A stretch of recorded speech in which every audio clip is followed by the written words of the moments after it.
feeling weird, but is it a badge of honor a little bit to be that guy, that veteran guy that young kids like Mike Chiesa are looking at as this is a guy I got to beat to start my run? Yeah, I mean, it's I've got 14 wins in the UFC. I've got 20 fights. This will be my 21st, and I know that I've left a mark on the sport. I know that I've left a mark on the company. So yeah, it's a good thing to be recognized as somebody with experience in the sport, And fortunately, having a couple kids, I've got gray hair now, so I look the part too. As a veteran of the game, do you find it harder to find new ways to evolve as a fighter? Or you feel ever that you're maybe stagnant a little bit and comfortable too much with your skill set? No, not at all, honestly. I've got a great group of coaches. Brian McLaughlin, who was working with me on the ground, is a student of the game. And he's always showing us new things and kind of ever evolving. Nick Avalos, who will be here tomorrow in my corner. He's my Thai coach and he's somebody he loves Muay Thai, and loves learning the new things and training himself and getting better at it. So I've got guys that push me, and we do understand the nature of the game. And if you look at the submissions that have been hit inside the octagon, it's arm bars, rear nakeds, triangles, and guillotines. Everything else barely ever gets hit. I think I've got one of 3 knee bars in UFC history. So we drill all those things and drill the new things to try to be that guy that catches somebody in something that they've never seen before.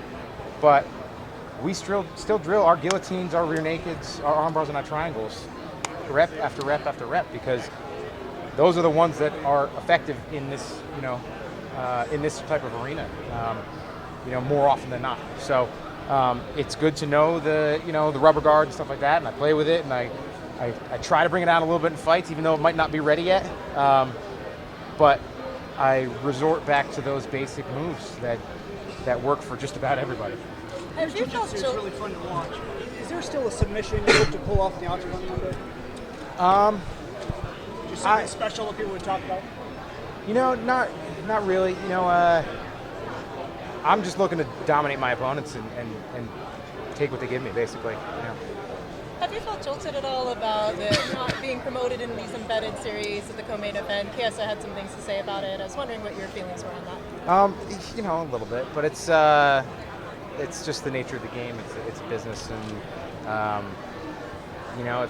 if I had my way, I might have run into the ground. So, it's just one of those things you got to deal with. It. I've got a job to do Thursday night, and that's the only thing that I focused on.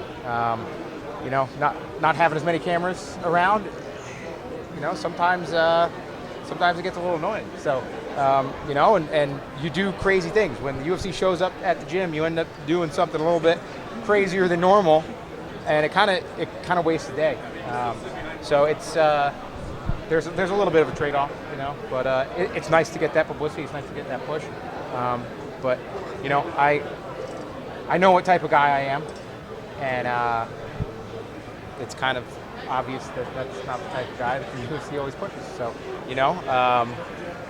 but yeah, that's who I am. I'm not the type of guy that's going to cheat. I'm not the type of guy that's going to take performance enhancers or take illicit drugs or hit my wife or anything like that. And I'm okay with that.